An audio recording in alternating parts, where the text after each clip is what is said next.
This audiobook reveals a sacred truth long forgotten. The universe does not speak in noise, it speaks in silence. As you listen, you'll discover that silence is the key to unlocking divine guidance. The answers you've searched for have been whispering all along. Now is the time to hear them. The response. Introduction. Deep within you exists a fundamental truth, ready to break through the barrier of ceaseless thinking.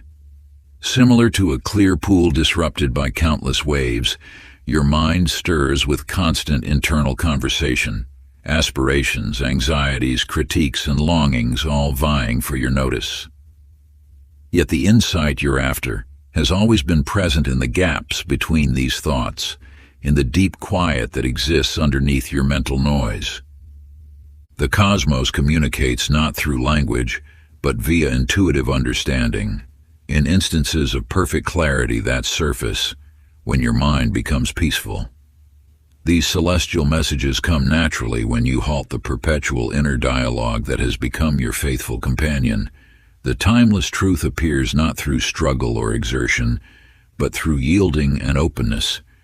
You've been conditioned to find answers through relentless questioning, to resolve challenges through continuous examination. But genuine change happens in the reverse direction, through letting go rather than clutching, through hearing rather than talking.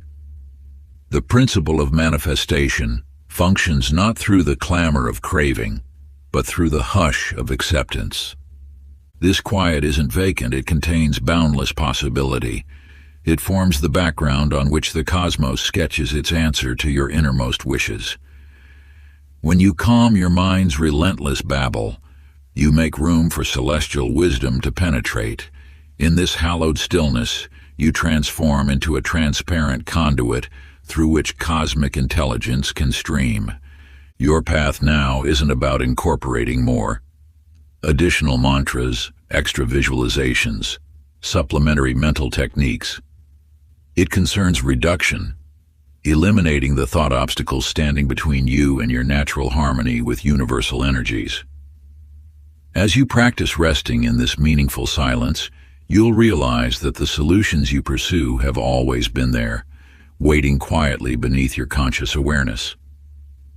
The way ahead lies not in action but in existence, not in expression but in reception, not in pursuit but in permission. The answer you anticipate resides in the realm where your thoughts cease to exist. Part 1. The Noise Within, Awakening from Mental Chatter. Chapter 1. The Endless Monologue. In the heart of an endless desert wandered Walter, a man whose own voice had become both his companion and his prison. From sunrise to sunset, his lips moved ceaselessly, speaking directions to himself, debating which way to turn, arguing with his own choices. Perhaps the east is better. No, west holds more promise. But what if north leads to civilization? His words scattered like grains of sand in the wind, yet brought him no closer to salvation. The universe holds a profound truth that the ancients understood well. Guidance comes not through the noise of your mind, but through the spaces between thoughts. Your constant inner dialogue, though familiar and seemingly helpful, builds invisible walls that block the very wisdom you seek. Like Walter in the desert, you may believe that thinking and speaking your way through life's challenges will reveal the path forward. Yet this endless mental chatter creates a veil between you and the universal intelligence that awaits your attention. When you speak constantly to yourself, you leave no room for the universe to respond. It is as though you stand before a great master, asking questions, but never pausing to hear the answer. This inner noise becomes a closed circuit, recycling old thoughts, familiar fears, and limited perspectives. The divine whispers constantly, but its gentle voice cannot penetrate the fortress of your internal monologue. As the sun began to set on Walter's journey, fate led him to an ancient well. Parched and desperate, He began his usual routine of speaking aloud, listing all the ways he might draw water, complaining about his circumstances. But no matter how he worked the mechanism, not a drop emerged. Exhausted, he finally fell silent. In that moment of surrender, he heard it, the subtle sound of water moving below. As he remained quiet, the well began to flow, offering not only water but also a whispered direction that would lead him to safety. Just as Walter discovered, the answers you seek often arise in the spaces where words fall away. The universe requires no elaborate invocation, only the fertile soil of silence in which to plant its wisdom. When you cease the constant narrative of your thoughts, you open a channel through which divine guidance can flow. Practice. Each day, give yourself 5 minutes of pure silence. Find a quiet space where you can sit undisturbed. As thoughts arise, and they will, resist the urge to narrate or analyze your experience. Let each thought pass like a cloud in the sky, maintaining your sanctuary of silence. In these moments of stillness, you allow the universe to speak in its own language, through intuition, through feeling, through the quiet, knowing that transcends words. Chapter 2. The Cage of Thought.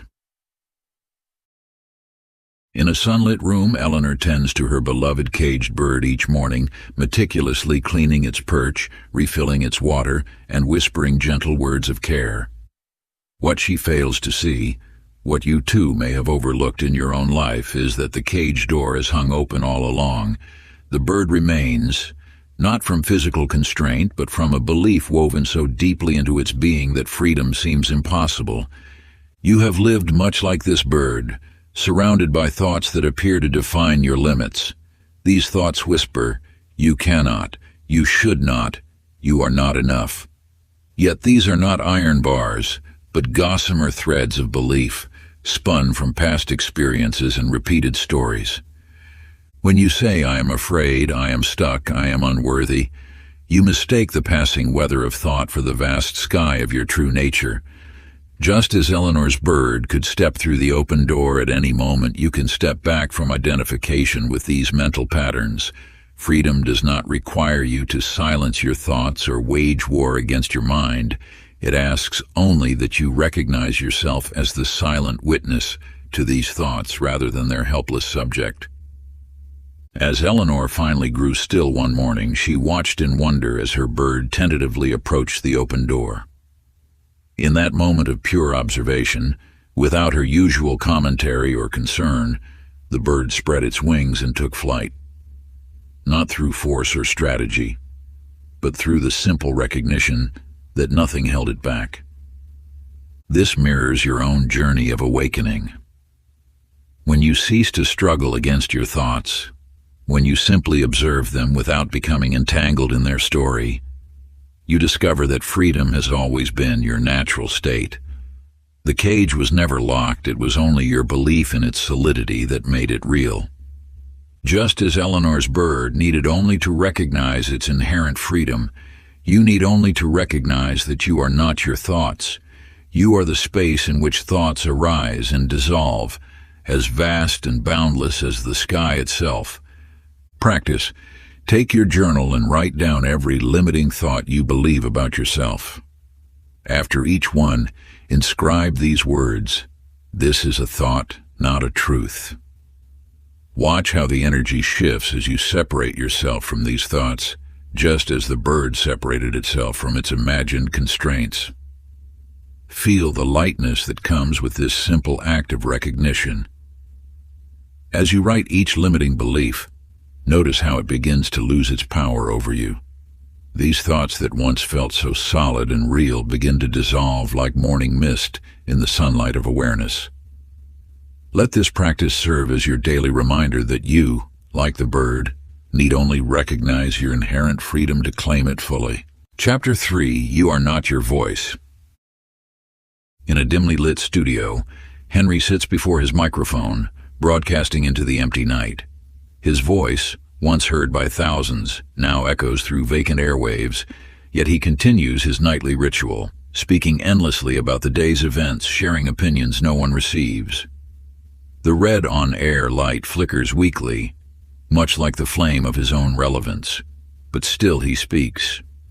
You too broadcast endlessly into the void of your mind, maintaining a constant stream of commentary about your life. This voice, which you've accepted as your own, speaks with assumed authority about who you are and what you can achieve.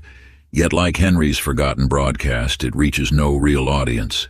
It simply fills the silence with familiar static. The voice in your mind was not born with you.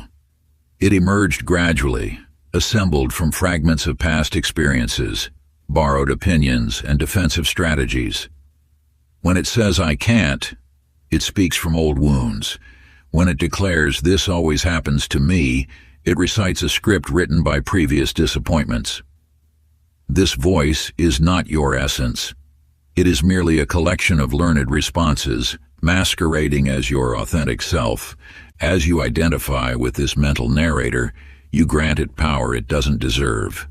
Like Henry, speaking night after night to an audience that has moved on, you remain faithful to an inner dialogue that no longer serves you. This voice claims to protect you, to guide you, to know what's best. But it knows only what was, never what could be. In Henry's final broadcast, something extraordinary happened. Mid-sentence, he removed his headset, letting it fall silent beside the microphone. In that moment, the studio's emptiness spoke louder than his words ever had. He heard the gentle hum of equipment, the whisper of wind outside his window, the beating of his own heart, a symphony of life that had always played beneath his monologue. This moment mirrors your own potential awakening. When you step back from the constant internal broadcast, you discover a presence that needs no words. This presence, your true nature, has always been there, listening to the voice but never bound by its limitations. The one who hears the thoughts is not the same as the thoughts themselves. You are not the radio host, but the vast space through which the broadcast travels.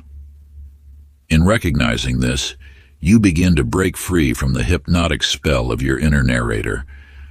Throughout your day, pause and ask yourself, who is speaking and who is listening?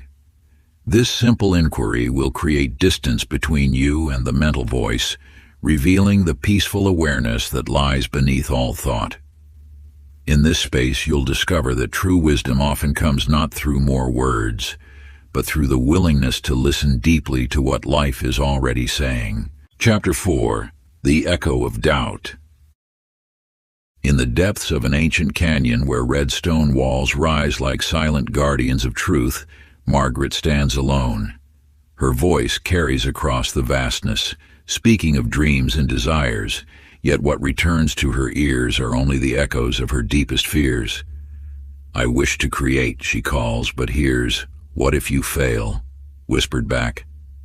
"I long to succeed," she proclaims, only to receive, "Who do you think you are?" in return. You too stand in your own canyon of consciousness, calling out your hopes while listening to the distorted echoes of doubt. The universe, in its infinite wisdom, does not create these fearful returns. You do. Like Margaret, you speak your desires into the void, but your vibration of uncertainty colors every word before it can reach its destination. Yet doubt is not your enemy. It is a messenger, a gentle tap on the shoulder reminding you that you have stepped away from your center of power. When doubt appears, it does not come to condemn. It comes to guide you back to the silence where truth resides. Each moment of uncertainty is an invitation to choose again, to align with the deeper current of knowing that flows beneath the surface of fear. As Margaret learns to sit quietly by the canyon wall, something extraordinary unfolds. In her stillness, the canyon begins to whisper back, not with the voice of fear, but with the pure resonance of her original dream. The echo she now hears carries the clear tone of truth, unmarred by doubt's distortion. For in silence, the canyon reveals its secret. It never changed the message, only her reception of it did. This mirrors the eternal law at work in your own life. The universe never distorts your dreams. It only reflects back the vibration you hold most strongly. When doubt clouds your signal, that same doubt returns amplified. But in the space of silence, in the pure receptivity of being, your truest desires echo back with perfect clarity. Sacred practice. Find a quiet space and bring to mind one persistent doubt that haunts your path. Write it down with gentleness, acknowledging its presence without judgment. Place your hand upon your heart, feeling its steady rhythm beneath your palm. Then speak these words of power. Even this is loved. Even this is safe to release. Let the warmth of your hand remind you that all parts of your journey, even doubt, are held in divine care. Repeat this practice whenever doubt arises, allowing each release to clear your channel of reception. Chapter 5. The Mirage of Control. In a land where mountains dance and valleys shift like water, Thomas spreads his maps across weathered stone. His fingers trace lines that change even as he draws them, desperately trying to capture the uncapturable. With each passing day, he adds more details, more measurements, more desperate attempts to pin down reality itself. Yet the more he tries to define this mysterious realm, the more it eludes his grasp. You too have created countless maps in your mind, carefully plotted courses of how things should be.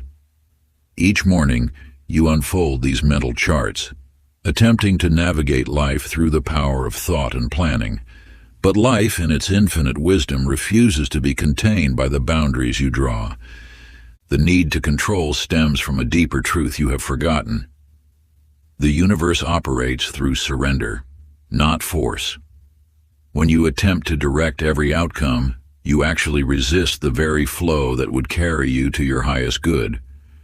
Your mental maps, your carefully constructed plans and expectations, become the very barriers that block divine guidance.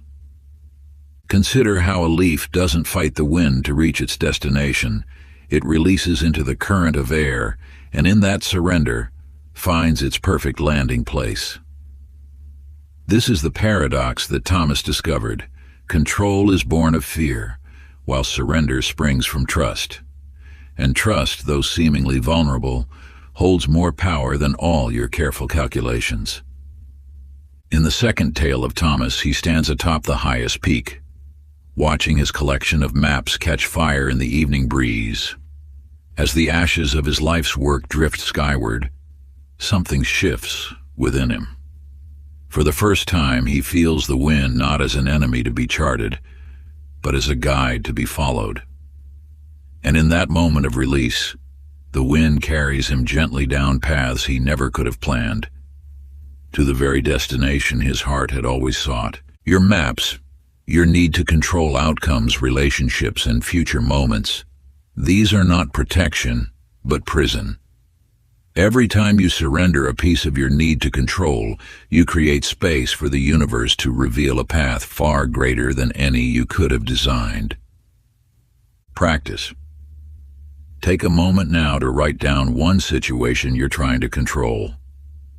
Hold the paper in your hands and speak these words aloud. I no longer need to force this.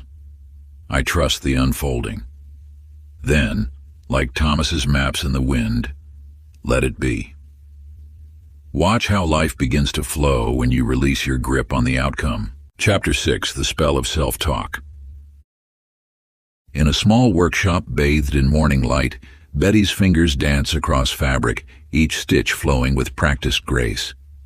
Yet beneath her conscious movements, a hidden pattern emerges, one that speaks volumes about the silent stories we weave into our lives. You may not realize it, but your words are threads that stitch the fabric of your reality. Each thought you think, each phrase you repeat, becomes a spell cast into the universal loom. These are not mere sounds or syllables. They are vibrations that ripple through the ethereal substance of creation itself. When you speak "not enough" into your field, whether through thoughts, words, or beliefs, you create a garment of lack that the universe must honor. This is not punishment, but pure law. Like Betty's unconscious stitching, your habitual thoughts become invisible patterns that shape every experience you attract. The power of your word extends beyond the realm of thought into the very substance of manifestation. Every "I can't," "I'm not," or "I'll never" becomes a command to the universal intelligence, instructing it to reflect back these very limitations. Yet within this truth lies extraordinary power. For if limiting words can bind, empowering words can liberate. In Betty's awakening, she discovers the hidden pattern in her work. With trembling fingers, she begins the patient work of removing each "not enough" stitch by stitch. In the space that remains, she weaves two simple words: I am. These words, spoken with conscious intent, carry the pure vibration of being itself, unlimited, unbound, and complete. This is your invitation to examine the invisible threads you've been weaving. What words have you stitched into the fabric of your life? What spells have you cast without knowing? The universe awaits your conscious command, ready to reflect back whatever declaration you embroider into the tapestry of your being. Sacred practice. Upon waking each morning before the world rushes in with its demands and distractions, speak aloud, I am. Complete this phrase with the quality you wish to embody, whether it be abundance, wisdom, love, or strength. Let these words rise from your depths with the power of pure knowing, as natural as breath itself. Feel them vibrate through your entire being, from the crown of your head to the soles of your feet, awakening every cell to this sacred truth. This is not mere affirmation. It is an invocation of your true nature, a declaration to the universe of who you really are. In these quiet moments between sleep and waking, your consciousness is most receptive to the seeds of transformation you plant with these words. Chapter 7. Awakening Through Silence. In a dimly lit workshop filled with the rhythmic sound of countless timepieces, George hunches over his workbench. His skilled hands move with precision among the delicate gears and springs of an ancient chime clock. For 40 years he has measured life in ticks and tocks, believing that perfect timing comes from constant motion and meticulous adjustment. You too have lived by the mechanical belief that progress requires perpetual action. Like George, you've tried to fix what seems broken by doing more, thinking more, planning more. Yet the universe operates on a deeper principle, one that transcends the endless ticking of human effort. When you cease the constant doing, a remarkable transformation occurs. In that space between the ticks, where human striving falls away, divine intelligence flows unimpeded. This is not mere rest or passive waiting, it is sacred receptivity, the natural state where all possibilities exist. As George exhausts himself trying to repair the chime, something extraordinary happens. In a moment of frustrated surrender, he steps back, and the workshop falls silent. In that pristine stillness, the chime suddenly rings out with perfect clarity, not because he fixed it, but because he stopped trying to. This mirrors an eternal truth. What you seek often emerges not through force, but through allowing. The universe's response requires no mechanical intervention, only the courage to be still. When you release the need to constantly adjust, tune, and control, you create space for divine orchestration. In time, George discovers that the chime was never truly broken. It simply required silence to reveal its song. He learns to trust not in his endless tinkering, but in the wisdom that emerges when the workshop grows quiet. Each morning, before touching a single tool, he sits in stillness, listening to the sacred space between seconds. This wisdom beckons to you now. Your answers, your healing, your breakthrough, they already exist in the silence beneath your striving. They wait not for more effort, but for your willingness to be still and receive. Sacred practice. Create a daily appointment with silence, treating it as sacred and non-negotiable as breath itself. Find a space where you won't be disturbed, perhaps a corner of your home before dawn, a garden sanctuary, or any place that calls to your spirit. Set aside all devices, all tasks, all needs to do or fix anything. Release the endless doing that clouds divine wisdom. Simply sit in receptive stillness for a period that feels right to you, whether it be 10 minutes or an hour. Don't try to empty your mind or achieve anything. That very striving blocks the natural flow of grace. Let silence be your teacher, and watch as wisdom naturally emerges in its own perfect timing. Trust that in these moments of sacred stillness, the universe speaks directly to your soul, revealing exactly what you need to know. Chapter 8. Listening to the Invisible. In a dimly lit concert hall, Lillian sits alone at her piano, a silk blindfold covering her eyes. Her fingers hover above the keys as uncertainty fills her heart. She has played this piece 1,000 times, yet tonight feels different, heavier with the weight of solitude. As her hands begin to move, creating the first haunting notes, something shifts in the air around her. You have felt this same hesitation, this same fear of playing your soul's music into what seems like an empty void. Like Lillian, you may believe you stand alone in your journey, that your calls go unanswered, your dreams unheard. Yet this perception stems from listening only with your physical ears, from seeking validation in forms too limited to contain the universe's response. The truth lies deeper than surface silence. Every prayer you've whispered, every intention you've held, every dream you've dared to nurture, all have been received by the infinite intelligence that orchestrates the cosmos. The universe's response flows constantly, like an eternal symphony playing just beyond the range of ordinary hearing. As Lillian continues to play, something miraculous occurs. A harmony emerges, subtle at first, then growing clearer. A violin joins her melody, then a cello, then an entire string section. She realizes, with tears streaming beneath her blindfold, that she was never alone. The orchestra had been there all along, waiting for her to begin. This moment mirrors your own journey. The support you seek already surrounds you. The answers you desire already exist. The universe's response doesn't require your striving or your certainty, only your willingness to play your part, to step into the flow of life with trust. When Lillian finally removes her blindfold, she discovers the hall filled with musicians, all smiling, all playing in perfect harmony with her piece. The revelation brings not shock, but a deep remembrance, a knowing that this connection had always existed, waiting only for her to tune in. Just as Lillian needed only to begin playing to discover her accompaniment, you need only to still your doubts long enough to hear the harmony that surrounds you. The universe's response isn't found in dramatic declarations or sudden miracles. It whispers in synchronicities, flows through intuitive nudges, and reveals itself in the quiet moments when you dare to trust. Practice inner listening. Place your hand over your heart and ask, "What do I feel drawn toward today?" Trust the first whisper.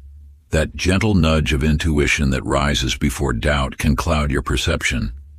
This simple ritual opens a channel to the wisdom that has always been playing alongside your life's melody, waiting patiently for you to acknowledge its presence. Like a radio tuning to the perfect frequency, your heart knows which direction will harmonize with your highest good. The universe speaks not in shouts but in subtle impressions that resonate with your deepest truth. Chapter 9. When the winds cease, the voice appears. Out on the vast ocean, where waves rise like mountains and fall like valleys, Frank stands at the helm of his small vessel, screaming commands into the howling wind. His voice grows hoarse as he battles against nature's fury, believing that through sheer force of will he can bend the storm to his desires. You too have stood at the helm of your life, shouting into the tempest of circumstance, believing that control comes through resistance. Yet the ancient wisdom whispers of a different way, one that requires not the assertion of will but its surrender. When you fight against life's current, you exhaust your spirit and cloud your vision. The universe speaks in whispers, not shouts. Its guidance cannot penetrate the noise of your resistance. Like Frank, you may believe that safety lies in constant vigilance, in maintaining an iron grip on the wheel, but true safety, true power, emerges when you release your grip and allow a higher intelligence to guide your course. As the storm intensifies, Frank's strength begins to fade. In this moment of exhaustion, something shifts within him. He stops fighting. His hands loosen on the wheel. His voice falls silent. And in that sacred surrender, the most extraordinary thing occurs. The sea begins to calm. This mirrors the great paradox of spiritual awakening. The less you resist, the more power flows through you. When Frank finally silences his voice, when the last echo of his commands fades into the night, he hears something he couldn't before, a clear, gentle voice carrying across the now quiet waters, guiding him towards safe harbor. This voice has always been there, waiting beneath the surface of your own storms. It holds the coordinates to your destiny, the answers to your deepest questions. But like a radio signal obscured by static, it cannot be heard through the noise of mental resistance. Practice. Tonight, as you prepare for sleep, take 5 conscious breaths in complete silence. Let each breath carry away the day's mental static. Then, with the quietness of a still sea, ask simply, "What is trying to come through me now?" Don't grasp for immediate answers. Let the question float like a message in a bottle on calm waters. Trust that the response will arrive with tomorrow's tide, speaking through the language of inspiration, coincidence, or inner knowing. In this sacred moment between waking and dreaming, you create a vessel for divine wisdom to enter. Each breath becomes a gateway, each moment of silence an invitation for the universe to speak its truth through you. As you drift toward sleep, maintain that gentle awareness, not seeking, not straining, but remaining softly receptive to the whispers of your higher self. The ancient mystics knew this twilight state held special power, for it is here in the space between thoughts that the deepest revelations often emerge. This practice, performed faithfully, will gradually attune your inner ear to the subtle frequencies of universal wisdom. Like a radio slowly coming into perfect alignment with its signal, you will find yourself naturally resonating with the guidance that has always been present, waiting patiently for you to become still enough to receive it. Chapter 10. The Portal Opens.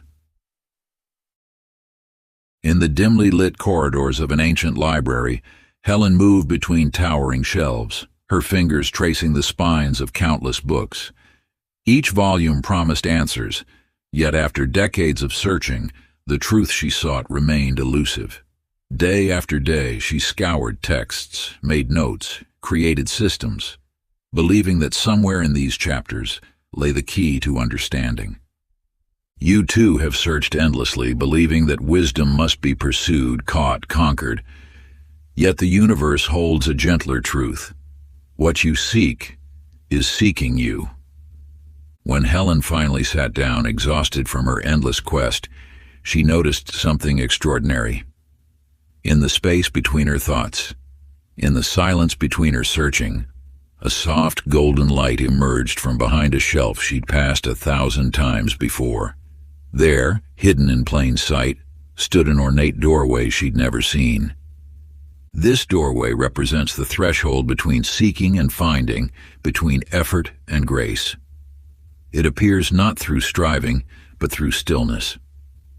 The more Helen tried to force the door open, the more it seemed to fade.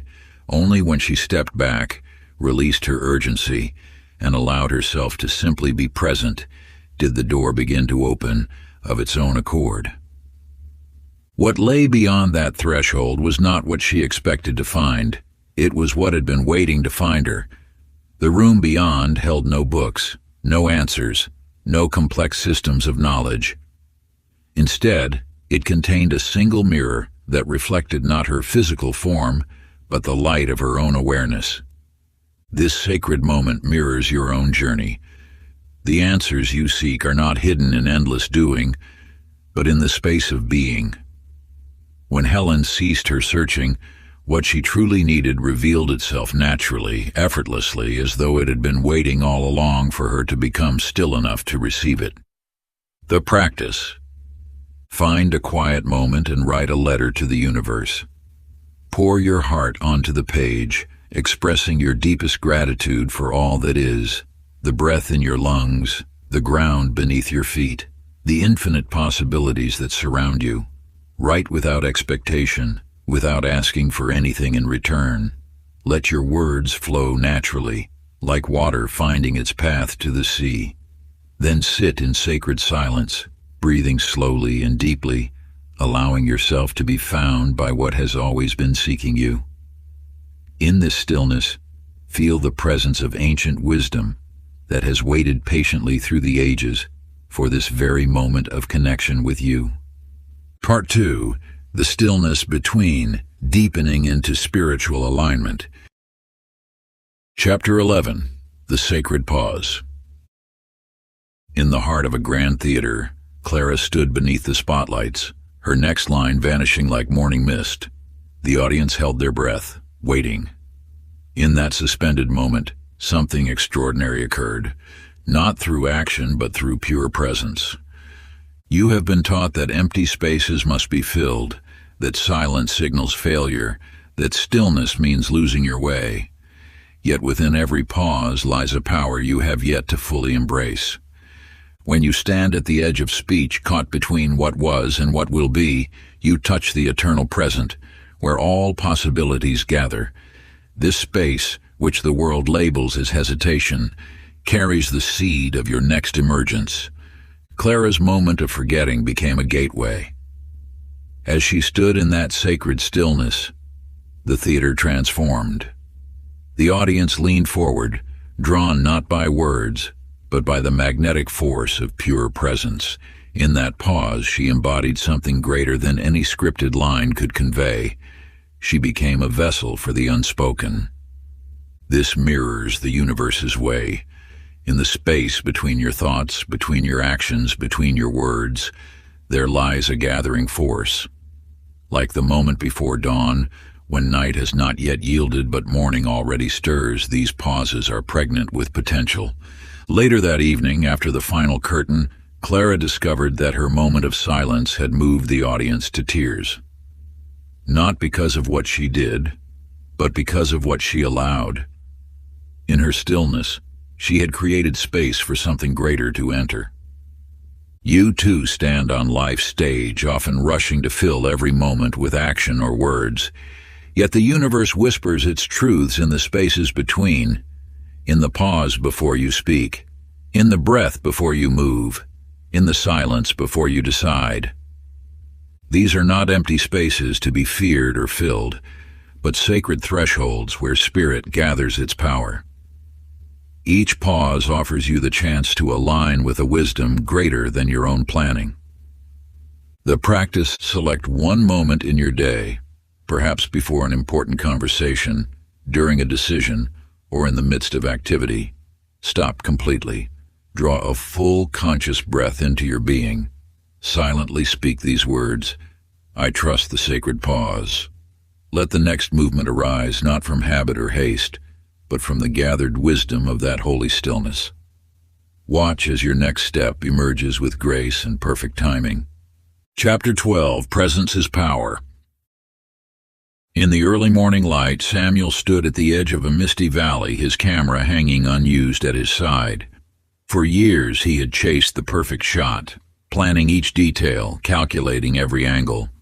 Yet his most breathtaking images emerged when he forgot himself entirely. You have learned to orchestrate life, to position yourself just so, believing that control leads to creation. But true creative power flows not from manipulation, but from mergence.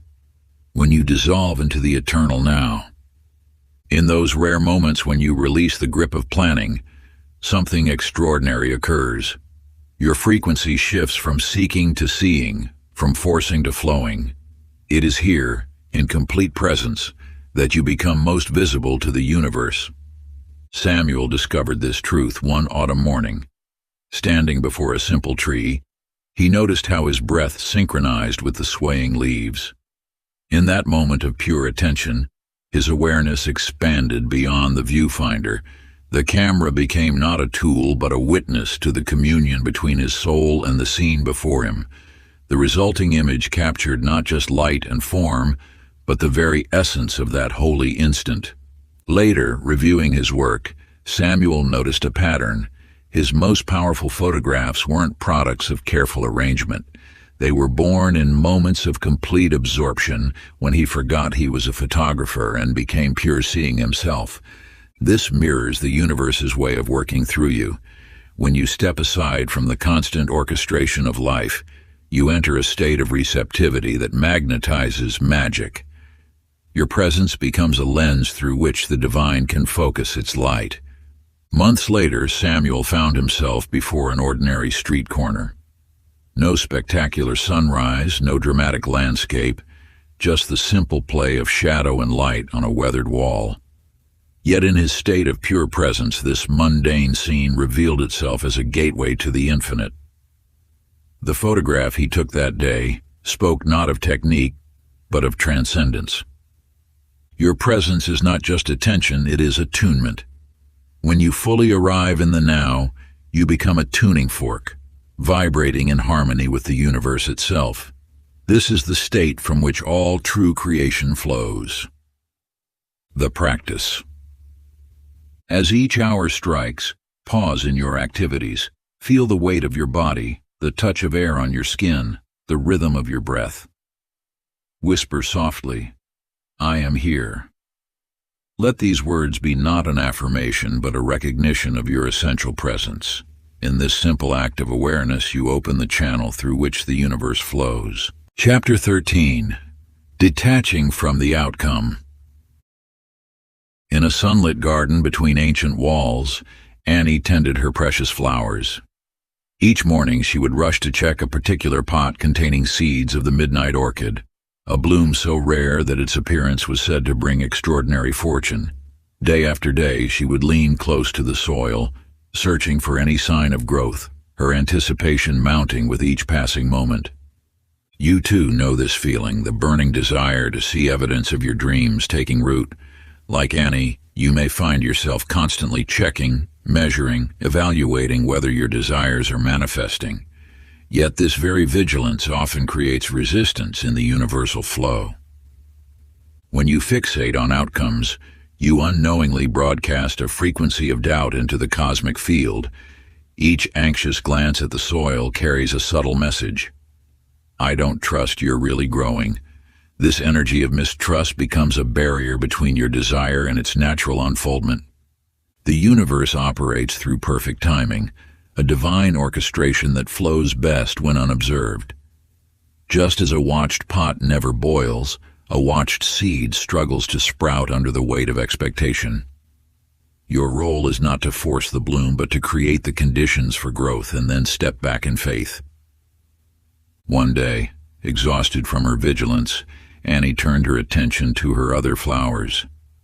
She lost herself in the simple joy of tending roses and lilies, forgetting for a moment about the precious seeds she'd planted. It was then, in the space of her surrender, that the midnight orchid chose to emerge, its petals unfurling in perfect timing. This mirrors a profound truth about manifestation. Detachment is not about ceasing to care, but about trusting so deeply that you no longer need proof. When you release the need to control the timeline of your desires, you allow the universe to work its magic unhindered. Sacred practice. Take a piece of paper and write down one desire that you've been anxiously awaiting. Feel the full intensity of your wanting as you write, allowing yourself to experience both the yearning and the joy of anticipation. Then, with deliberate trust, fold the paper and place it in a special spot, perhaps beneath a crystal, in a sacred box, or within the chapters of a cherished book. For the next 7 days, live as though your desire is already in motion, not through forced visualization, but through genuine trust in its inevitable arrival. Let the universe handle the how and when, while you simply tend to the garden of your present moment. Notice how this practice of conscious surrender creates space for miracles to unfold naturally, like flowers blooming in their perfect season. Each time doubt attempts to surface, return to this state of peaceful knowing, understanding that your desire is already taking form in the invisible realm. Before we get into the next chapter, you can download a free ebook version of this audiobook using the link in the pinned comment below this video. Chapter 14. The Universe Interprets Energy, Not Words. In a dimly lit broadcast station, Paul hunched over his equipment, his voice growing hoarse from shouting into a damaged microphone. Night after night he increased his volume, believing that if he could just speak loudly enough, his message would finally reach its destination. The harder he tried, the more frustrated he became, unaware that the very thing preventing transmission was his forceful approach. You may recognize yourself in Paul's struggle. How often have you raised your voice to the universe, thinking that repetition or intensity would make your desires manifest faster? Yet the cosmic frequency response is not to the volume of your requests, but to the vibration you emanate. The universe operates through resonance, not rhetoric. When you speak to it through desperate energy, you create interference in the very signal you wish to send. Your thoughts and words are secondary to the electromagnetic field your being generates, a field shaped by your emotional state, your level of trust, and your degree of alignment. Consider how a crystal wine glass responds not to shouting, but to the perfect resonant frequency. Similarly, the universe attunes itself to your energetic signature, not your verbal declarations. Your true broadcast is happening silently, continuously, through the quality of your presence. In time, Paul discovered that when he stopped forcing and instead played soft music through the system, his signal carried perfectly. The gentler vibration aligned with the natural frequency of transmission, allowing his message to flow unimpeded. This mirrors an eternal truth. The universe responds most powerfully to the silent song of your authentic state. When you shift from pushing to allowing, from demanding to harmonizing, you naturally align with the frequency of manifestation. Practice. As each day draws to a close, find a quiet moment and ask yourself, what did I radiate today? Write down the honest answer, noting the quality of energy you transmitted into the field. Let this awareness guide you in tuning your frequency for tomorrow. Notice not just your words and actions, but the subtle vibrations that flowed from your being, the unspoken messages carried in your smile, your posture, your presence. Were you broadcasting peace or tension, abundance or scarcity, love or fear?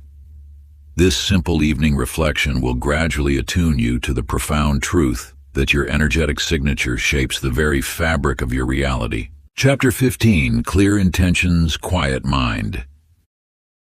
In her dimly lit workshop, Marjorie spread dozens of sketches across her workbench, each design competing for her attention. Her hands trembled slightly as she reached for different gemstones, her mind racing between possibilities. Should the pendant be oval or circular? Would sapphire or emerald better suit her vision? As she oscillated between choices, each new idea clouded the previous one, until all clarity dissolved into confusion. You have known this state of mental overcrowding, where multiple desires create static in your field of creation. When too many wishes vie for attention, none receive the full power of your creative force. This scattering of energy dilutes the magnetic pull that manifestation requires. The universe responds not to the quantity of your desires, but to the clarity of your signal. Just as a radio can only tune to one station at a time for clear reception, your creative force flows most powerfully when channeled through a single pure intention. As Marjorie sat amidst her scattered designs, she felt an inner prompt to stop. Closing her eyes, she allowed her breathing to slow, letting the mental noise subside. In that sacred stillness, one image arose with crystal clarity, a design so pure and complete that it seemed to have always existed, waiting to be discovered rather than created. With unwavering focus on this single vision, her hands moved with certainty. Each element found its perfect place, guided not by mental debate but by inner knowing. The resulting necklace carried a power that her previous works had lacked, the power of undiluted intention. This reveals a fundamental truth. Clarity is magnetic. When you allow your mind to settle, when you release the need to consider every possibility, you create space for divine inspiration to emerge. One clear intention, held in pure focus, becomes a beacon that draws forth its physical manifestation. Practice. Find a quiet space and light a candle. Let its flame remind you of the power of focused energy, of intention distilled to its purest form.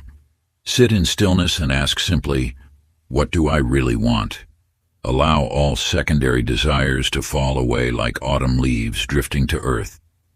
Wait in sacred silence for one image or feeling to emerge with pristine clarity.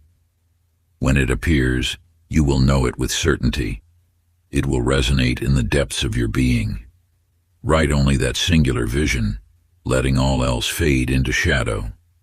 Let its crystalline clarity become your point of magnetic attraction, drawing forth its manifestation from the infinite field of possibility. Chapter 16. Emotion is the universe's language. In a grand concert hall, Leon moved methodically between pianos, his tuning fork striking perfect pitch after perfect pitch. For 30 years, he had calibrated countless instruments to mathematical precision, yet something puzzled him. Some performances, despite technical perfection, left audiences unmoved. Others, though imperfect, brought listeners to tears. You too have noticed this mystery in your own life. When your words and actions align perfectly with what you think you should do, yet fail to manifest what you desire, the universe responds not to precision but to resonance. Watch how a child dances, not with technique but with pure joy. Observe how a lover speaks, not with calculated words, but with genuine feeling. This is the language that moves mountains, that parts seas, that awakens the sleeping forces of creation. Leon sat at a piano one evening after the audience had gone. His tuning fork lay forgotten beside him. Instead of seeking perfect pitch, he closed his eyes and allowed his hands to express what lived in his heart. The music that emerged wasn't technically flawless, yet it carried something far more valuable: truth. The cleaning staff, who had been gathering their supplies to leave, stopped in their tracks. One by one, they filled the empty seats, drawn by something beyond the notes themselves. When Leon finished playing, he opened his eyes to find every person standing moved to tears by what they had felt through his music. You see, the universe doesn't respond to your words, your plans, or even your actions.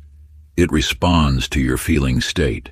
When you align your emotional frequency with what you desire, you become a tuning fork for manifestation. The universe cannot help but respond to authentic feeling, for feeling is the purest form of prayer. Sacred practice. Choose one desire that lives deep within your heart, something that stirs your soul when you think of it. Find a quiet, sacred space where you won't be disturbed, a sanctuary where you can commune with the infinite. Close your eyes and spend 5 minutes feeling, not visualizing or thinking about, but purely feeling this desire as if it's already manifested in your life. Let every cell of your body fill with the emotion of having received what you long for. Feel the joy, the gratitude, the peace that comes with knowing it is yours. Do this daily. allowing feeling to lead the way, trusting in the ancient wisdom that emotion is the bridge between thought and manifestation. This is how you tune yourself to the frequency of manifestation, how you become one with the creative force of the universe itself. Chapter 17. The Art of Allowing. In a small village among rolling hills, Ruth tended her garden with relentless devotion. Each morning, she would rush to her beloved plants, watering can in hand, determined to nurture them into abundant growth. Yet despite her constant attention, or perhaps because of it, her flowers drooped, their stems heavy with excess moisture, their roots drowning in her good intentions. You too may recognize this pattern in your own life. How often have you poured endless energy into manifesting your desires, only to find yourself exhausted, with your dreams seemingly further away? The universe operates on a principle far more subtle than force. It responds to the gentle art of allowing. When you clutch too tightly to what you wish to grow, you restrict its natural expansion. Like Ruth's overwatered garden, your desires need space to breathe, to reach toward the light in their own time, in their own way. Ruth discovered this truth one afternoon when illness confined her to bed for 3 days. Unable to tend her garden, she watched through her window as nature took its course. The soil dried slightly, allowing oxygen to reach the roots. The plants, no longer drowning in attention, began to straighten and strengthen. This revelation transformed Ruth's approach. She learned to step back, to trust the inherent wisdom of growth. Instead of flooding her garden daily, she observed, waited, and tended only when truly needed. Her garden responded with unprecedented vitality, not because she had worked harder, but because she had allowed more. Witness how a flower opens, not through force, but through the gentle surrender to its own nature.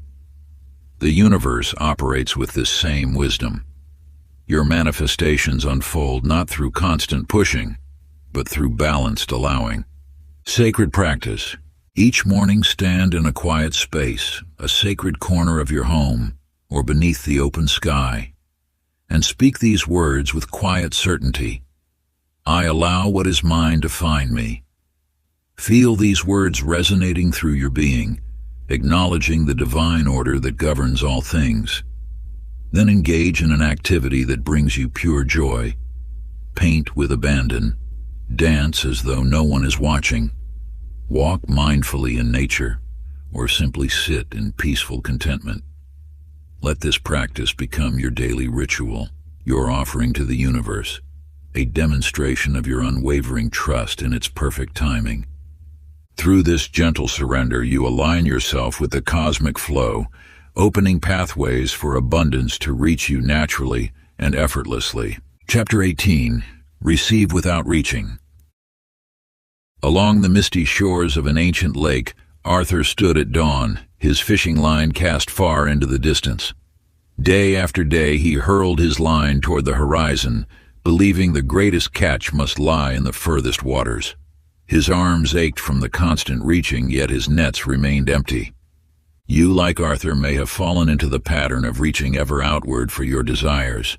The further you stretch, the more elusive your dreams appear, until exhaustion settles into your bones. But the universe whispers a different truth. What you seek is often nearest to where you stand. When your energy radiates desperation and strain, it creates ripples that push away the very abundance you wish to attract. The law of attraction responds not to the distance of your reach, but to the quality of your presence. One morning, as fatigue finally overcame his determination, Arthur's line slipped from his grasp, landing mere feet from his boat. In that moment of accidental surrender, the waters stirred with life. His net filled with fish, more than he had seen in months of casting far and wide. This simple shift, from grasping to allowing, opened Arthur to receive what had always been within his reach. The fish had not suddenly appeared. They had always been there, waiting for the stillness of his presence rather than the turbulence of his striving. The universe operates through this same principle in every aspect of your life. When you cease the endless reaching, when you settle into the quiet confidence of knowing, you create a magnetic field that naturally draws your desires toward you.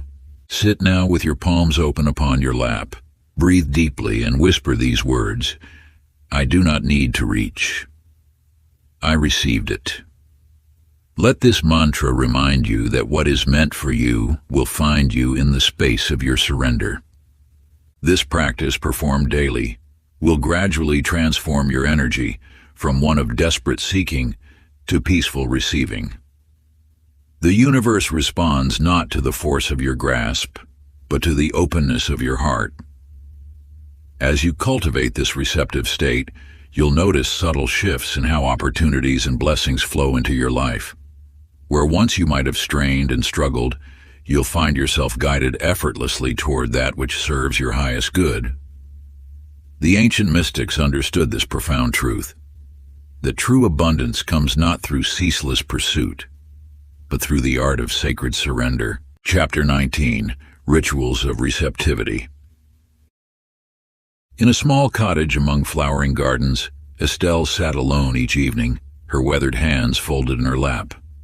After decades of teaching others, she found herself yearning for guidance in her own life. Questions about her next chapter swirled endlessly in her mind, yet answers remained distant and unclear.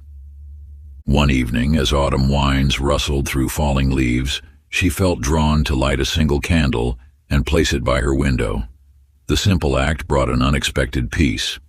Without planning or purpose, she returned to this quiet ritual night after night, watching the flame dance against darkened glass. You too hold within you this innate wisdom, the understanding that sacred space creates sacred reception. When you establish a consistent point of connection with the universe, you signal your readiness to receive. This is not about complex ceremonies or elaborate practice.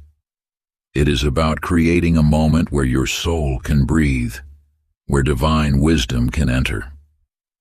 As weeks passed, Estelle noticed something shifting.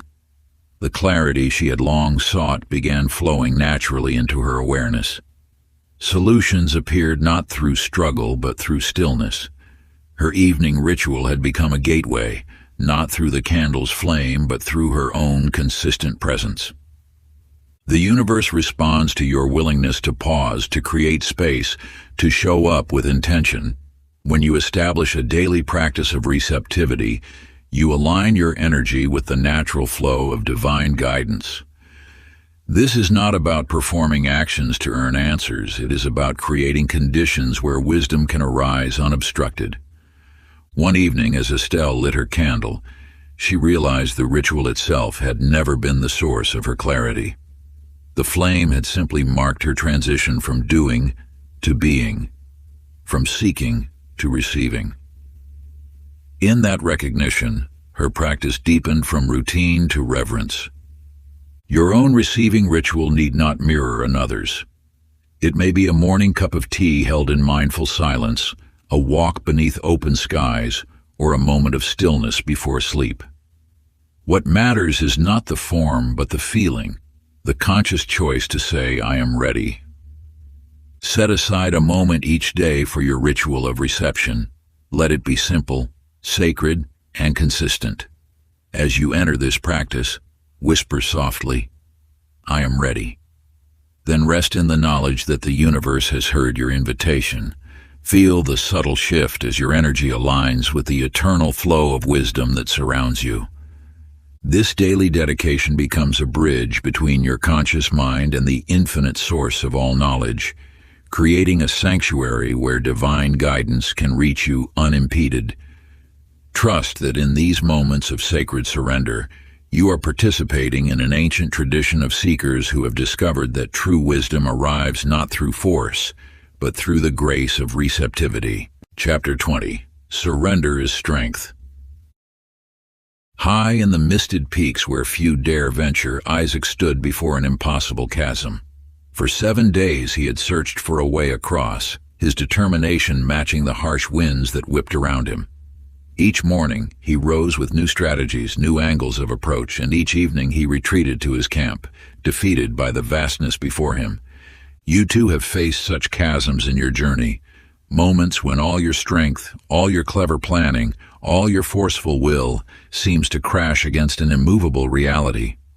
Like Isaac, you may have exhausted every method you know only to find yourself no closer to your goal. On the 8th morning, something within Isaac broke. Not his spirit, but his resistance. As the first light touched the mountain peaks, he lay back against the cold stone, his pack beside him, and simply stopped. No more calculations, no more attempts, no more fighting against what was. This surrender was not defeat, it was a sacred release. In releasing his grip on how things must be, Isaac allowed something greater to emerge. As dawn's golden light spilled across the peaks, it revealed what had been there all along. A natural bridge, perfectly formed, hidden in the shadows of his striving.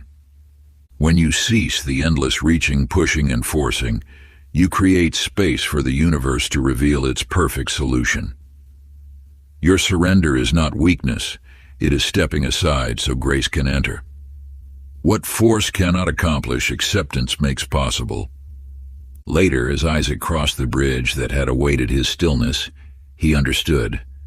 The path had never required his strength, only his trust. The very thing he had fought to create had existed all along, veiled by his own effort. This truth awaits you now. What you seek is seeking you, but it cannot reach you through the noise of struggle.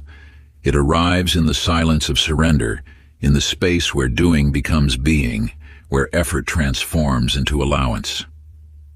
When you find yourself at the edge of your own chasm, remember, power often wears the face of peace. The bridge you seek may only become visible when you lay down your strategies and trust in something greater than your own strength. Practice. At the moment of frustration, pause and say, I release my grip. What I seek is seeking me. Then breathe deeply and move on. Let your exhale carry away the weight of effort, the burden of forcing outcomes. In this sacred space of surrender, feel how the universe conspires to meet you halfway. Know that your desires are already in motion, drawn to you by the magnetic force of allowance. Trust that what is meant for you cannot pass you by. It simply awaits your willingness to receive. Part 3, The Divine Dialogue, Mastery Through Receiving. Chapter 21, Manifesting from Silence. In the soft light of dawn, Evelyn sat before her easel, surrounded by crumpled sketches and discarded brushes. For months she had pursued inspiration like a hunter chasing shadows, filling notebook after notebook with frenzied attempts to capture the perfect vision. You know this pursuit well, the endless seeking, the desperate grasp for creativity, the belief that through sheer effort you can summon what your heart desires. Yet in this ceaseless chase, you may have overlooked a profound truth. Inspiration does not arrive through force, but through surrender. As the morning sun touched Evelyn's blank canvas, something shifted within her. Rather than reaching for her pencils or forcing another sketch, she simply sat. In that moment of pure receptivity, she discovered what centuries of artists, mystics, and creators have known. True vision emerges from the void. In stillness, Evelyn felt a gentle stirring, not in her mind, but in her very being. Without thought or plan, her hands lifted the brush. Colors flowed onto the canvas, each stroke arising not from mental effort, but from a deeper well of knowing. She had become not the creator, but the created through which creation flowed. This is the sacred alchemy that occurs when you step back from the noise of trying and enter the silence of being. The universe does not require your endless effort. It awaits your quiet attention. In this space of receptive stillness, you become not the doer, but the instrument through which divine inspiration plays its melody. Later, As Evelyn watched her hands move across the canvas with a wisdom beyond thought, she understood. Art, like all creation, is not something to be chased, but something to be allowed. The masterpiece already exists in the realm of spirit, waiting only for a still heart through which to emerge. Practice, begin your morning in complete stillness. Before checking your phone or speaking a single word, sit in sacred silence and whisper to the universe, "What wants to be born through me today?" Let this question float into the infinite space around you, trusting that divine wisdom already holds the answer. In these precious moments between sleep and waking, your spirit is most receptive to the subtle whispers of creation. Feel how your consciousness hovers between worlds, still touched by the mysteries of dreams yet slowly awakening to earthly awareness. This liminal space holds profound power. It is here, in this threshold between realms, that inspiration flows most freely. Your mind, not yet cluttered with the day's concerns, remains open like an empty vessel, ready to receive the sacred guidance that awaits. Simply rest in this gentle alertness, allowing the universe to plant its seeds of possibility within your receptive heart. Chapter 22. You were always being answered. In a small post office at the edge of town, Calvin kept a wooden box filled with letters that had been returned to sender. Each evening, after his route was complete, he would unfold these yellowing chapters and read his own desperate pleas for guidance, connection, and answers. Year after year, he gathered these unopened prayers like fallen leaves, never seeing the forest of responses growing all around him. You too may be holding on to unanswered letters of your own, wishes whispered into the night, dreams released like doves into the wind, questions carved into the silence of your heart. Yet while you wait for responses in expected forms, the universe weaves its answers into the fabric of your daily life. The divine speaks in a language far more subtle than words on paper. It communicates through the warmth of a stranger's smile, just when your spirit feels cold, through the perfect song playing on the radio when you need its message most, through the book that falls open to exactly the page your soul requires. Calvin would wave to Mrs. Thompson each morning as she tended her garden, never recognizing that her consistent presence was the stability he had begged for in his letters. He would pause to watch the spring blossoms unfold, not seeing that their annual renewal was the hope he had requested. The universe had been responding all along, painting its answers across the canvas of his everyday experience. One autumn afternoon, while organizing his shelves, Calvin discovered an old book he'd purchased years ago but never opened. As he lifted it, a small envelope fluttered to the floor, a response he'd written to himself long ago, forgotten between the chapters. In that moment he understood. Sometimes the answers we seek are already in our possession, waiting patiently for us to be ready to receive them. Every synchronicity is a letter from the universe. Every coincidence carries a message. The responses you seek may not arrive in envelopes marked with your name, but they are being delivered nonetheless, through chance encounters, through moments of unexpected beauty, through the quiet whispers of intuition. Sacred practice. Find a quiet moment and reflect on 3 recent coincidences in your life. Close your eyes and ask yourself, was that a reply? Let your inner knowing speak. Trust the first sense that arises, for it carries the truth your soul recognizes. The universe's mailbox is never empty. It is you who must learn to read its special delivery. Write down these synchronicities in your journal, noting the circumstances surrounding them and the emotions they stirred within you. Consider how each event might be answering a question you've been holding in your heart, even if you hadn't voiced it aloud. Remember that divine messages often come wrapped in the ordinary, waiting for eyes that are ready to see beyond the surface. Through this practice of conscious awareness, you begin to decode the sacred language of synchronicity that has always been speaking to you. Chapter 23, Life as Oracle. In a quaint bookstore between modern buildings, Dorothy arranged her shelves not by genre or author, but by the whispers of intuition that guided her hands each morning. What began as a simple organizing system slowly revealed itself as something far more mysterious, a living dialogue between her inner world and the outer reality she inhabited. You may believe your daily encounters are random, disconnected events floating through time without pattern or purpose. Yet within every moment, every interaction, every seemingly chance occurrence, the universe weaves an intricate tapestry of meaning designed specifically for your awakening.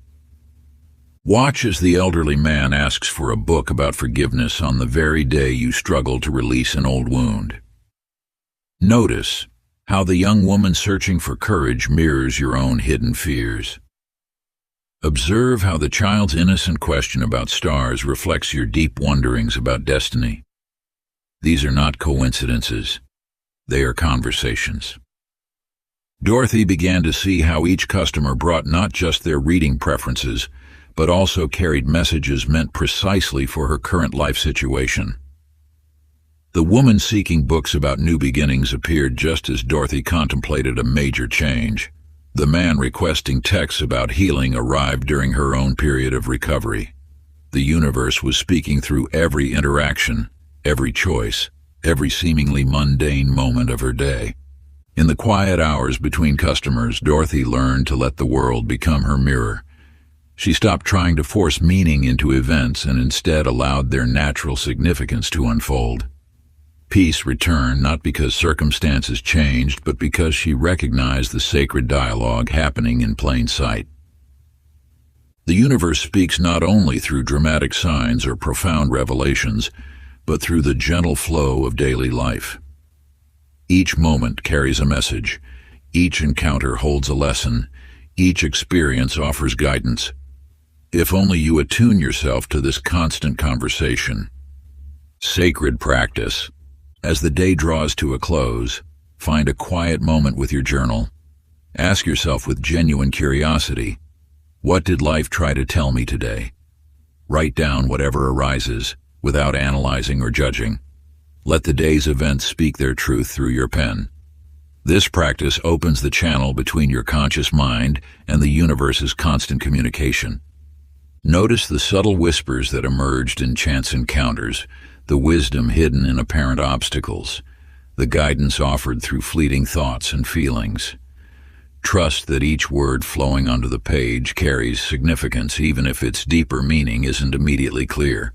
Through this sacred dialogue with your experiences, you strengthen your ability to recognize and receive the universe's messages in real time, transforming each day into a living meditation on life's eternal teachings. Chapter 24. Signs, Symbols, and Synchronicity. In a small workshop filled with the gentle ticking of timepieces, Louis sat surrounded by the precise machinery he had maintained for decades. Yet lately, his attention had shifted from the mechanical rhythms to a different kind of pattern, one that spoke in whispers rather than clicks. You live in a universe that constantly reaches toward you, speaking through symbols and synchronicities that your logical mind might dismiss. Yet these signs carry messages meant specifically for your journey, appearing with perfect timing when you need them most. The language of the universe flows through repeating numbers catching your eye, dreams that linger in morning light, and melodies that answer questions you haven't voiced aloud. These are not random occurrences. They are sacred responses to the deepest stirrings of your soul. When Louis began noticing the same sequence of numbers appearing everywhere, on clocks, receipts, license plates, he initially attributed it to his watchmaker's heightened awareness of time. But as cardinals appeared outside his window during moments of doubt and familiar songs played at precisely meaningful moments, he could no longer deny the pattern of divine communication unfolding before him.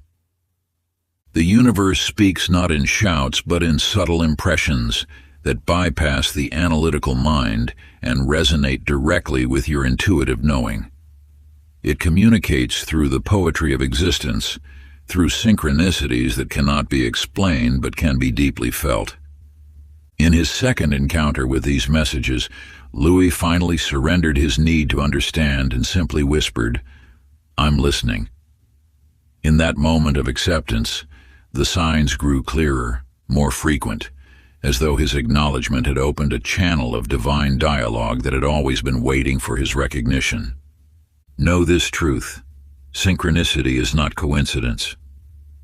It is the universe engaged in constant conversation with your soul, offering guidance through a language more ancient than words. These signs appear not to test your faith, but to remind you of the invisible thread that connects all moments of your existence to divine intelligence. Sacred practice. Today, speak to the universe with the clarity of a child. Ask for a specific sign, perhaps a blue butterfly, a white feather, or a song you haven't heard in years. Then release your request completely, letting it float away like a leaf on a gentle stream. Do not search frantically or force meaning where there is none. The divine speaks in whispers, not shouts, and its messages arrive precisely when your soul is ready to receive them. Simply remain aware and record what appears in the hours and days that follow. Notice not just the sign itself, but the circumstances of its arrival, for often the timing carries as much significance as the symbol. Trust that what comes is exactly what you need to receive, even if its meaning isn't immediately clear. The universe's wisdom often reveals itself gradually, like a flower slowly opening its petals to the morning sun. Chapter 25, Becoming the Silence. In a classroom bathed in morning light, Teresa stood quietly as her students filed in. Without a word, without raised hands or stern glances, she simply remained present, fully, deeply present. One by one, the children settled, their usual chaos dissolving into unexpected calm. You have spent years seeking stillness, yet now comes the moment to become it. The universe calls you not just to practice peace, but to embody it so completely that your mere presence transforms the energy around you. When you align with the frequency of pure being, words become secondary. Your energy speaks first, carrying messages deeper than language could express. This is not about controlling others or manufacturing an appearance of serenity. It is about allowing the natural radiance of your true self to emerge. In her journey of discovery, Teresa noticed that her most powerful teaching moments came not from carefully planned lessons, but from the quality of her presence. When she released the need to manage every moment, her classroom transformed into a sanctuary of natural order and authentic learning. Later that year, during a particularly challenging day, Teresa chose not to raise her voice or impose structure. Instead, she sat at her desk, closed her eyes briefly, and centered herself in pure awareness. The shift was immediate, like a tuning fork striking the perfect note. Her inner stillness rippled outward, touching each young soul in the room. You too carry this power. Your presence, when anchored in genuine stillness, becomes a silent invitation for others to find their own center. This is not a technique to master, but a truth to remember. You are already the peace you seek to create. Sacred practice.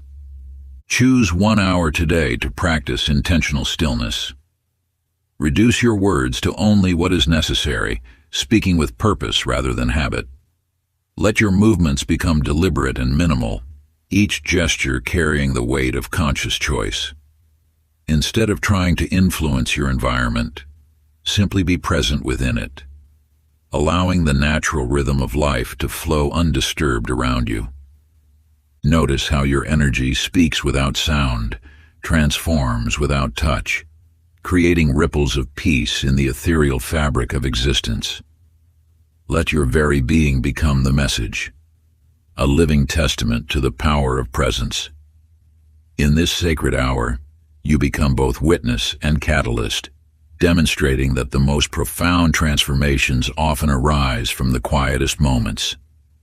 As you embody this stillness, Watch how others naturally align with your frequency, like moths drawn to a gentle flame. Your tranquil presence creates an invisible sanctuary, a field of possibility where healing and transformation unfold without effort or strain. This is the ancient art of becoming a lighthouse, not by shouting into the darkness, but by standing firm in your inner radiance. Chapter 26. Your life is the prayer. In a small town where words once echoed from church bells, John stood before his congregation one Sunday morning. As sunlight filtered through stained glass, he gazed at the familiar faces, faces that had listened to countless sermons about love, compassion, and divine connection. In that moment he realized that the truest sermon would never be spoken. You now approach the deepest mystery of manifestation. Your life itself becomes the prayer. Every action, every breath, every silent moment of presence speaks louder than any petition ever could. The universe reads not your words, but the living vibration of your being. When you align your energy with what you seek, you no longer need to ask. Your very presence becomes the request, and your way of moving through the world becomes the invocation. This is not about performing good deeds or showing others your spiritual nature. It is about embodying the frequency of what you wish to experience. John discovered this truth as he stepped away from his pulpit and into the quiet streets of his community. Where once he spoke of kindness, he now offered it freely, without announcement or expectation. Where he once preached of peace, he now carried it in his presence, touching lives through simple moments of genuine connection. The response from the universe came not in thunderous revelation, but in the subtle symphony of aligned experience. Doors opened without knocking, hearts softened without persuasion, and abundance flowed without demand. His life had become a living prayer, and the universe answered through the fabric of reality itself. This is the sacred alchemy that transforms asking into being. When your thoughts, actions, and energy align with the essence of your desires, you no longer chase manifestation. You become it. The universe responds not to what you say you want, but to what you are. Watch how your life changes when you shift from speaking your truth to becoming it. Notice how reality rearranges itself around your aligned presence. This is the power of embodied prayer, when your very existence becomes the request. Sacred practice. As dawn breaks each morning, pause and ask yourself, if my life is the prayer today, what am I praying for? Then let every step, every interaction, every moment of silence radiate that intention. Your being becomes the prayer, and the universe cannot help but respond. Move through your day with the grace of one who knows their very presence is a sacred offering. Let your actions flow from this space of conscious intention, transforming mundane moments into holy communion with the divine. When you walk, walk as prayer. When you speak, let your words carry the vibration of your deepest truth. In the quiet spaces between breaths, feel yourself as a living channel through which universal wisdom flows. This is how you turn your existence into a continuous act of creation. Chapter 27. Creating Without Speaking. In the soft light of dawn, Agnes stood before her workbench, sketches scattered across its surface like fallen leaves. For years, she had planned each sculpture meticulously, believing that precision would lead to perfection. Her fingers traced the edges of detailed drawings that had become more prison than guide. You too have lived within the confines of mental preparation, believing that thought must precede creation. Yet the universe whispers of a deeper way, one that flows from the wellspring of silent knowing. When you release the need to plan every detail, you open yourself to the wisdom that has always lived in your hands, your heart, your very being. The creative force of the universe does not sketch before shaping worlds. It moves with divine impulse, allowing form to emerge from formlessness. This same power flows through you, waiting only for the permission of your surrender. Agnes set aside her pencils and closed her eyes. Her hands touched the cool clay, and for the first time she allowed herself to feel rather than think. Beneath her fingers, the material responded to an intelligence beyond mind, a knowing that lived in the space between heartbeats. As her hands moved in the silence, something extraordinary began to take shape. Without vision to guide her, without thought to direct her, she became a channel for creation itself. The clay responded not to plan but to presence, forming itself through her surrendered touch. You hold this same capacity within you.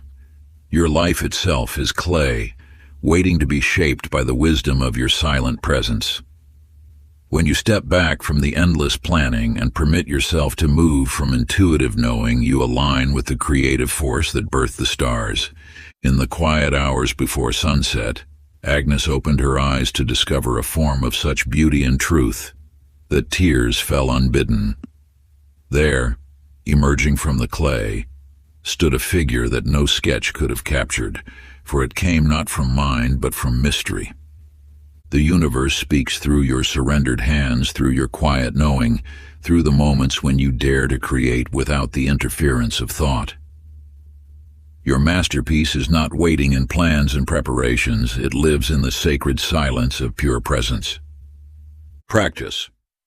Spend 30 minutes today creating something without talking, planning, or explaining. Let it come from silence. Feel the sacred pulse of inspiration as it moves through you, unfiltered by thought or expectation.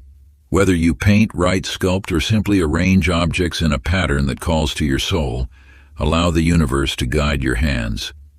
Trust that what emerges carries wisdom beyond your conscious understanding. In this wordless communion with creation, you touch the infinite source that breathes life into all things. Chapter 28. The Channel Opens.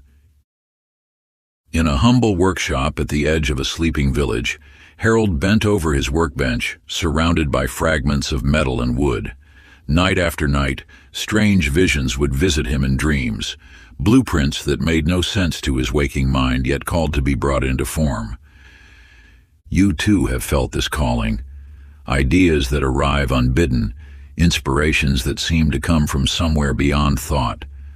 These are not mere imaginings, but divine downloads seeking expression through you. When Harold tried to analyze these dreams, to make them fit within his understanding, they would slip away like water through his fingers. Only when he surrendered his need to comprehend did his hands begin to move with certainty, guided by a wisdom beyond his own. The universe speaks through your dreams, your intuitions, your inexplicable knowledge. Yet so often you dismiss these whispers because they don't align with what your mind believes possible. In doing so, you close the channel through which magic flows. Harold's breakthrough came not through effort but through trust. As his village faced a devastating drought, he awoke one night with a vision of an unusual water-finding device. Instead of questioning or resisting, he simply allowed his hands to create what his dreams had shown. The device he built seemed to defy logic, a combination of copper and crystal that responded to underground streams.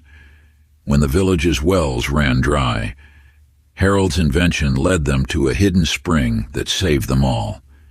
This is the power of becoming a clear channel.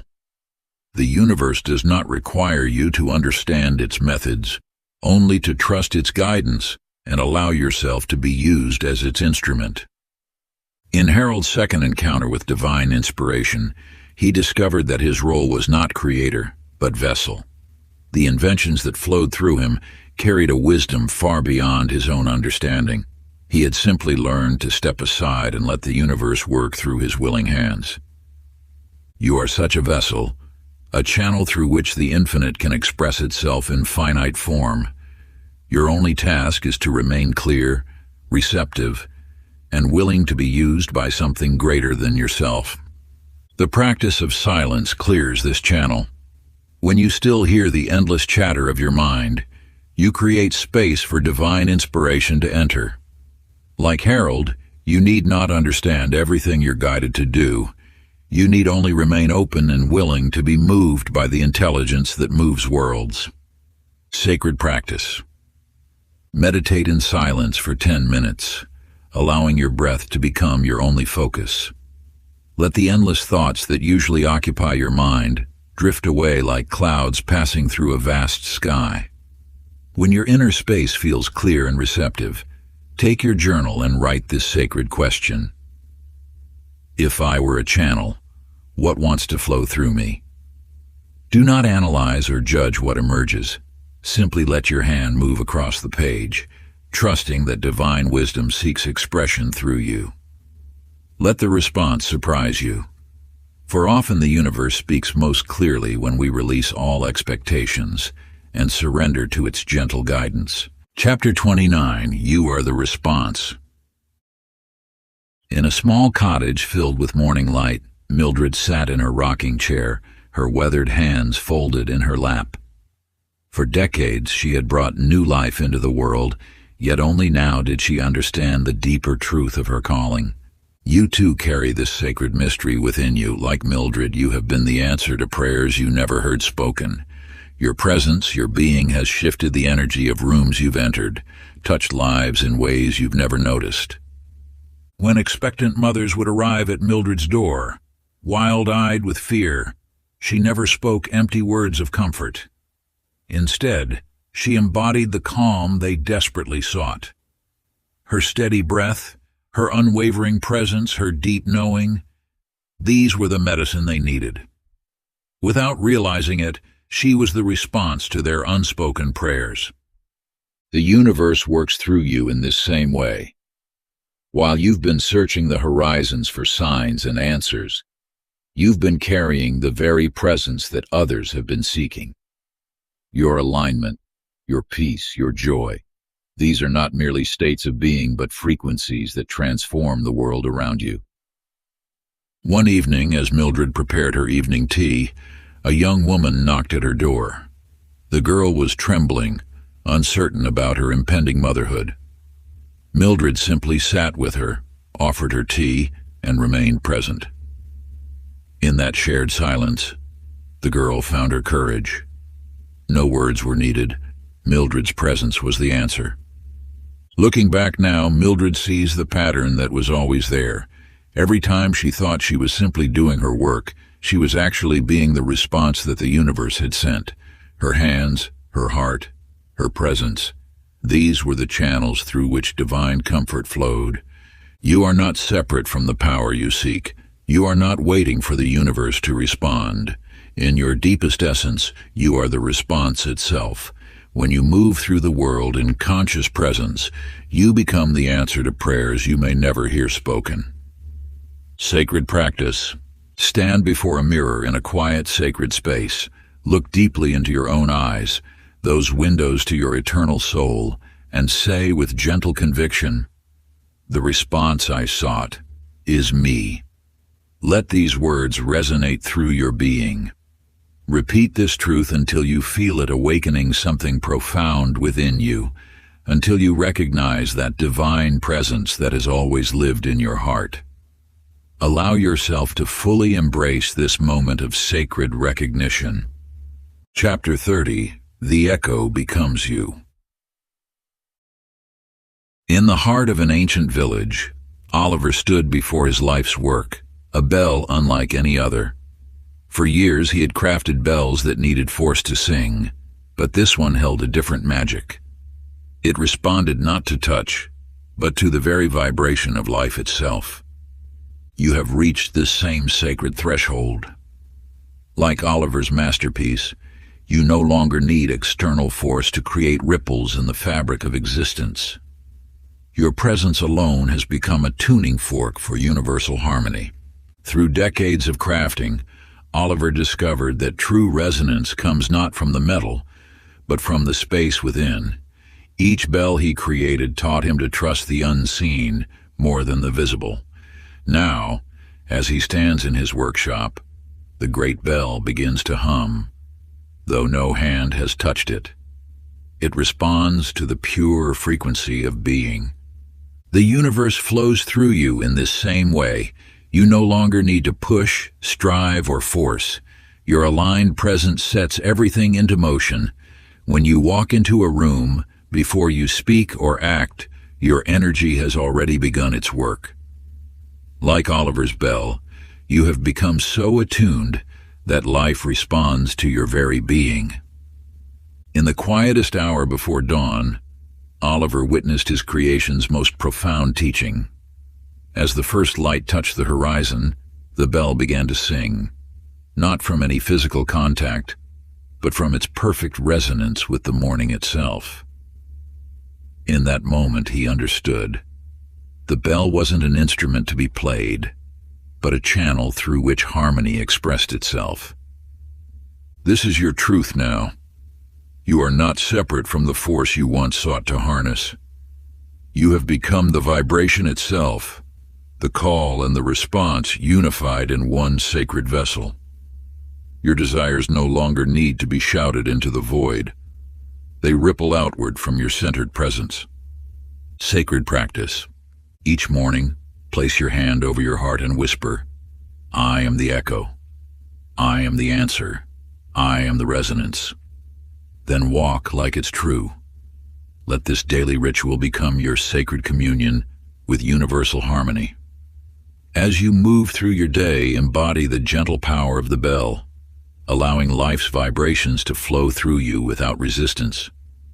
Remember that you need not force or strain. Your presence alone is enough to create ripples of transformation in the cosmic dance.